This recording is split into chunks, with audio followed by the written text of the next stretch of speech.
Hello everybody, welcome to my considerations on art law, and my considerations focus on the past, the present and the future. The past refers to one important task of art law, that is to deal with the history of stolen goods.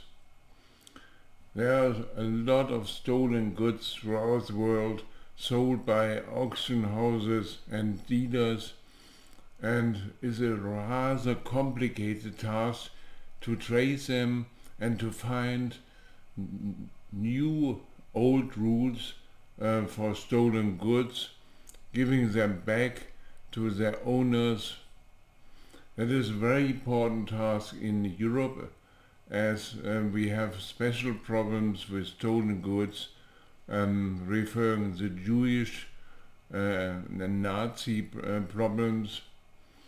But it's rather is very, very important to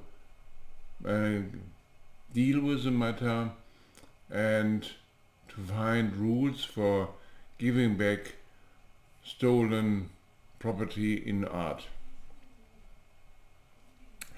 The second task is the present situation. In the present, you have to deal with explaining art law for artists. That is my concept in Münster and South Africa, to find especially young law students who are willing to cooperate with young art students and giving them advice for pushing them for more power and new rights. So we have invented a system called law clinics, an art law clinic in South Africa and Münster. We have found a very good group of innovative law students who are willing to answer questions of the law art students. They need especially advice in the area of copyright law and contract law, sometimes even trademark law. So that is our really good topic. The third element is the future, as that is the third element of art law, to advise politicians in creating a new legal framework which balances the needs of art industry versus the needs of artists. So art law is in itself a very political issue. I want to show you what that, for instance, includes. Take China and traditional knowledge. That is one of the main topics of my honorable colleague Zhou. You have to define in China who is, what is traditional knowledge, why it should be protected, for whom should protection be given, and what are the limitations of this traditional knowledge. That is extremely complicated if you want to find a creator, somebody suing in the favor of traditional knowledge.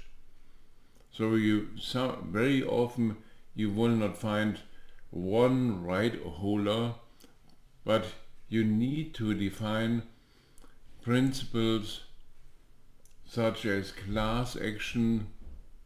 So you need to find a lobbyist, a group of lobbyists who is responsible for taking care of traditional knowledge.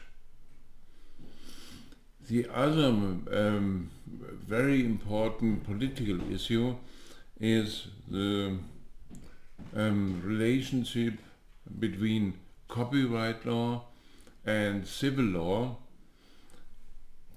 Traditional copyright lawyer always think that they are independent of any influence from normal civil law.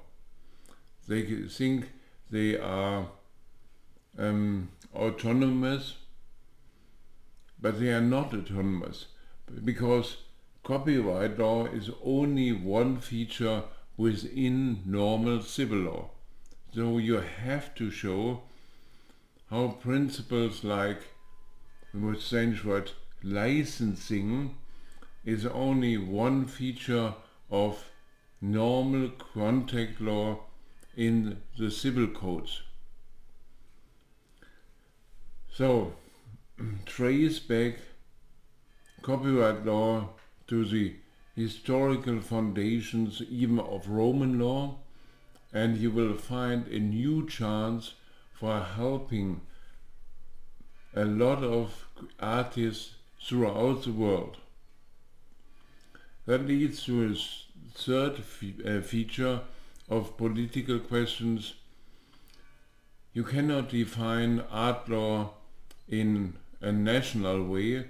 You have to look across the borders to very different legislations, starting from United States, Great Britain, and of course China. So combine these elements, find the historical roots underlying the international art law, and then you can change and improve the situations of artists throughout the world.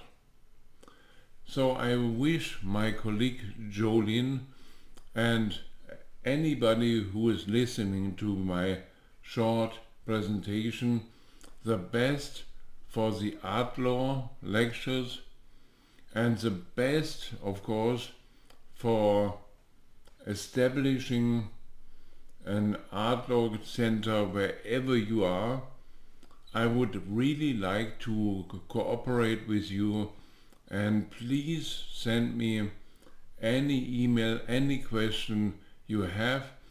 I'm of course willing to support the ideas of my honorable colleague Zhou to the utmost. Thank you for listening to me. Bye bye.